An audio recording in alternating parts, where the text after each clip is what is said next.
It was 8:30 at a fancy dinner party when I first laid eyes on Mr. Parris. He was an elderly gentleman with a kind smile and a talent for making pleasant conversation with complete strangers. Dressed in a fashionable and clearly expensive suit with a black tie, he sat down at our dinner table and introduced himself. Until this moment, I'd been lost in my own mind, attempting to daydream my way through an uninteresting dinner engagement that I had no wish to attend. Sitting at my table, I was surrounded by people whom I'd never met and had little desire to speak to. Just as I was thinking that I was destined for a night of pure misery, Mr. Parris pulled out the chair next to me and sat down with a smile.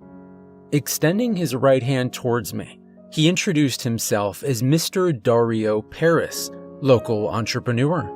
He spoke with an accent. It was likely Italian, but I couldn't tell for sure.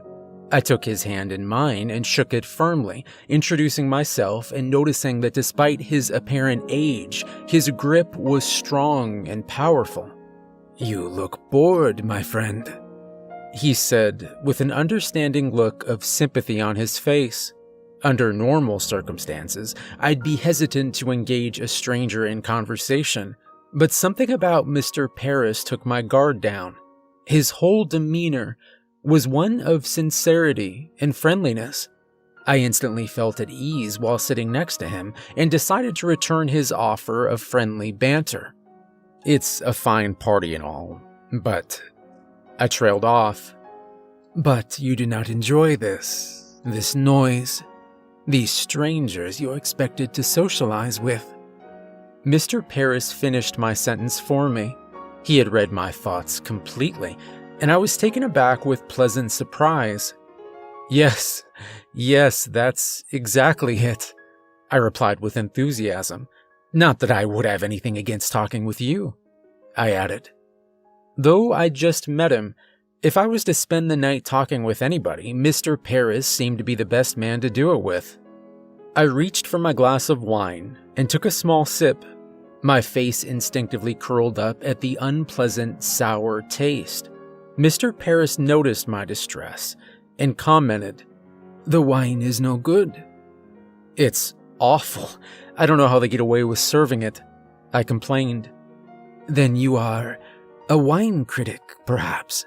You enjoy fine wines?" Mr. Parris inquired. "Well, I wouldn't exactly call myself a wine critic," I replied humbly. "Simply an amateur enthusiast. In fact, I considered myself to have very good taste in the world of fine wines, though I intended to keep myself humble in front of my new friend." Mr. Parris clapped his hands together in excitement and beamed at me. "Wonderful," he exclaimed.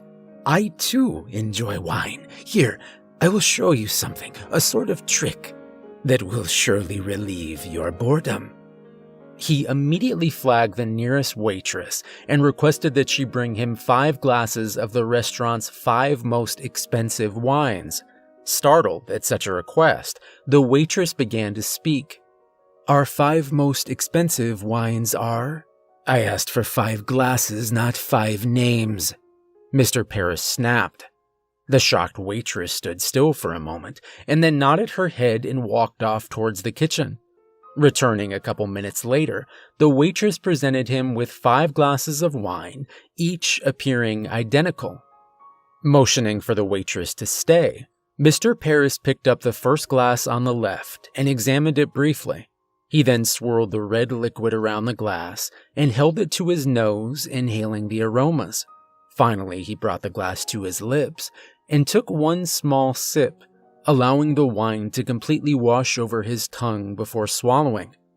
Nodding in approval, he turned his attention to the next glass. Mr. Parris continued this process for each of the 5 glasses, tasting no more than a few drops from each. After he had tasted the 5th glass, he looked up towards the nervous waitress and spoke without hesitation. The anxious face of the waitress turned to one of amazement as he named the type and vintage of each of the 5 wines. At this point, everyone at the table had been curiously observing Mr. Parris as he demonstrated his impressive knowledge of wines, and we applauded enthusiastically when the waitress confirmed that he had identified each glass of wine correctly. "That was incredible," I exclaimed. "How did you learn to do that?" "It's simply a matter of experience. I've been in the wine business for decades and have sampled almost every wine to be created. One's tongue becomes sensitive to such small details," he replied. "Incredible," I repeated. "I'd like to be able to do that someday." "Perhaps you shall," Mr. Parris kindly remarked. His brow curled for a moment as he went into deep thought, and a glint appeared in his eyes. "Perhaps you wish to sample some wine with me," Mr. Parris offered. "I keep a large cellar under my estate filled with rare casks. There is one in particular, a unique cask that I have been meaning to open. Would you care to visit my cellar with me? I will open this cask just for you."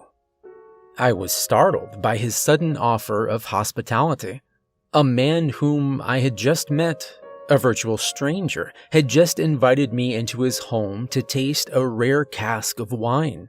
I almost declined out of politeness, but as a wine enthusiast, I could not let this opportunity pass. Excitedly, I took down his address, looking forward to a tour of his personal wine cellar. It was evening when I arrived outside the estate of Mr. Parris. A cool autumn breeze swept in from the west, rustling the red and golden leaves around my feet, and reminding me that winter was just around the corner. When Mr. Parris had used the word estate to describe his home, I'd not thought anything of it.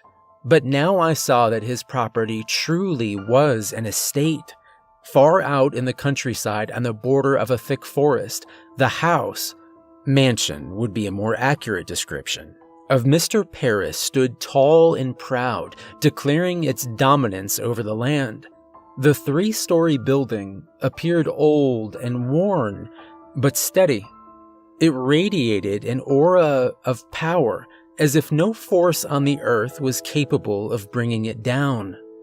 Mr. Parris stood on the front porch of his home and slowly waved to me as I approached. He wore a black coat that gently swayed in the breeze, along with a long red scarf wrapped tightly around his neck, bracing him against the chilly November air. He greeted me with a bright smile and a firm embrace, and then led me around the right side of his house, where the entrance to his wine cellar lay buried in the ground. I offered to help as Mr. Parris bent down to open the large wooden cellar doors, but he would have none of it. With surprising strength, Mr. Parris lifted away the heavy doors and descended down the stone steps into the darkness below. Motioning for me to follow, he produced a flashlight from his coat pocket to light our way. "You must forgive me, my cellar has no electricity," he explained. I assured him that I would not hold the lack of proper illumination against him and followed him down the dark steps. In all honesty, I was somewhat intrigued by the idea of exploring a dark cellar with nothing but a flashlight to light the way. It seemed like something out of a gothic horror tale. Even so, as I descended into the dark wine cellar of Mr. Parris and took my first lungful of the damp, earthy air, something disturbed me. I couldn't decide what it was, but as soon as I set foot in the cellar, I became anxious, and a feeling of dread began brewing in the back of my mind. Attempting to push away my irrational nervousness, I decided to focus on the business at hand. "So where's this special cask that we'll taste today?" I inquired, adjusting my walking pace to keep up with the long strides of Mr. Parris. His flashlight bobbed up and down as he walked, casting shadows across the numerous barrels of wine that lined the walls beneath his home. Impressed, I concluded there must be hundreds of casks of wine here. "It lies at the back of my cellar," Mr. Parris replied as he strolled.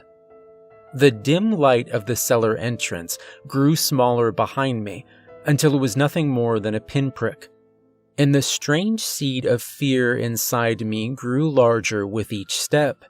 I still didn't understand why my subconscious seemed so repelled by this place. I shook my head in nervous confusion and continued to follow the footsteps of Mr. Parris. How large was this cellar? We'd easily passed the boundary of his home. My fretful mind drifted to a story that told of a situation similar to mine. The Cask of Amontillado by Edgar Allan Poe, in which an unsuspecting Fortunato is led underground by the promise of a cask of wine, only to be buried alive by the vengeful Montresor. I nervously let out a laugh. "Say, you're not planning on walling me up down here, are you?" I joked. Mr. Parris immediately halted and looked forward with a confused look on his face. The flashlight continued to point straight ahead.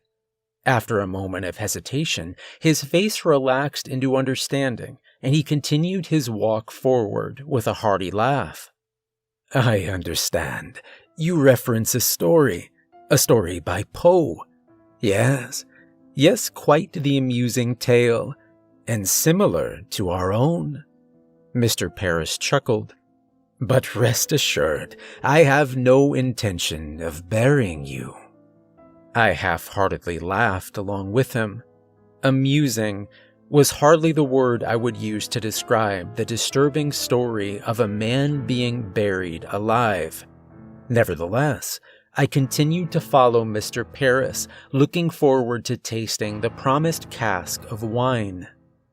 After several additional minutes of walking, we arrived at a damp stone wall. Mr. Parris turned to his right and pointed at a cask laying on its side, stacked on top of two others. "Here, the cask that was promised," he declared proudly, with a benevolent smile.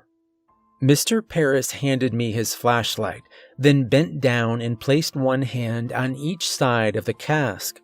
I was about to protest, to warn him that he couldn't possibly lift it on his own, when, to my utter astonishment, he easily lifted the cask and gently placed it on the ground in front of me. A cask of that size should have been a struggle for two grown men to carry, but Mr. Parris had lifted it as if it weighed nothing. My feeling of uneasiness spiked to new heights. "How?" I stuttered, amazed and disturbed by his feat of strength. Mr. Parris did not respond. He simply smiled and reached down to the lid of the cask. After a few seconds of fumbling, he popped the lid off, and it fell to the ground with a quiet thud. Anxiously, I peered into the cask to catch a glimpse of the sweet red drink that he'd promised. Empty. For a few seconds, I stared incredulously at the vacant cask, my head turned upwards to meet the eyes of Mr. Parris. He was staring intently at me, wearing a smile that appeared remarkably more sinister than his usual friendly grin. His eyes were fiery, and his breathing was deep and heavy. Even as the fear that inhabited my subconscious exploded into the front of my mind, I managed a small, nervous chuckle. "Ha! Well done," I laughed. "A good joke, a very good joke, my friend. Now, where's the cask, the one you promised?" Mr. Parris studied me for a moment, and then spoke. "I love my cellar. I love everything about it. The quiet, the darkness, the aroma." The last word escaped his lips and hung in the air like a heavy fog. Aroma. My heart leapt into my throat as my irrational fears suddenly became rational. I realized why I'd been so fearful of this cellar. I'd been in several wine cellars before, and each had been filled with the pleasant aroma of wines fermenting in their casks. But this cellar contained no hint, not even a trace of the smell of wine. Terrified, I shakily began backing away from Mr. Parris. My foot caught on something, and with a cry, I fell backwards onto another cask. I came crashing down on top of it and felt the damp wood splinter as my weight crushed it. This cask, however, was not empty, and red liquid splashed upwards and drenched my entire face and torso as I struggled on top of the broken barrel.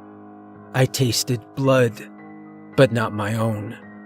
Thick, cool streams of blood ran over my face and into my mouth as I thrashed around wildly, attempting to orient my body and pick myself up. Gallons of red liquid gushed from the sizable hole I'd created in the cask and poured over me in a wave of scarlet. Rising above my loud wails of terror, I heard Mr. Parris laugh. A heartless, demonic laugh that paralyzed my body with fear and filled me with the deepest sense of dread. Wiping my face and looking upwards, I saw Mr. Parris standing above me. By the thin light cast by the flashlight that now lay on the ground, I could see that his eyes had sunken into his head and his skin was deathly pale. As he laughed, I observed that his perfect white teeth, ones that had earlier created the warmest smile, were now horribly deformed. His incisors had doubled in length and extended beyond his lower lip. "There is no joke. I have told no lie," he gloated. "Did I not say I would open a special cask just for you?" Mr. Dario Parris, the kind elderly man whom shared my affinity for fine wine, grabbed me by my bloody shirt collar and with inhuman strength dragged me along the ground to the empty cask. He forced my head and neck over the side of the barrel and held me in place as one hand probed the tender flesh around my throat, seeking my jugular vein. "Your mistrust of me was apparent as soon as you entered my cellar, but your fears of Poe's cask of Amontillado were misplaced," he explained with an amused tone. "You would have been better to heed Stoker. His tale of Dracula does me justice." With all my strength, I attempted to struggle against the hand around my neck, but no human effort could have saved me from the grasp of Mr. Parris. "Do not struggle, or it will spill. You've already ruined one of my precious casks. Now you must repay me in full." His index finger came to rest on the throbbing vein in my neck, and Mr. Parris flashed an evil grin as his mouth opened wide. Bright beams of light reflected off sharp, monstrous teeth, illuminating drops of saliva that eagerly dripped from his fangs. Mr. Parris brought his mouth to my neck, and I could sense the evil that emanated from his entire being, encasing me in hopelessness and despair. His hot breath smelled of centuries of horror and death, and his bite was cold and cruel.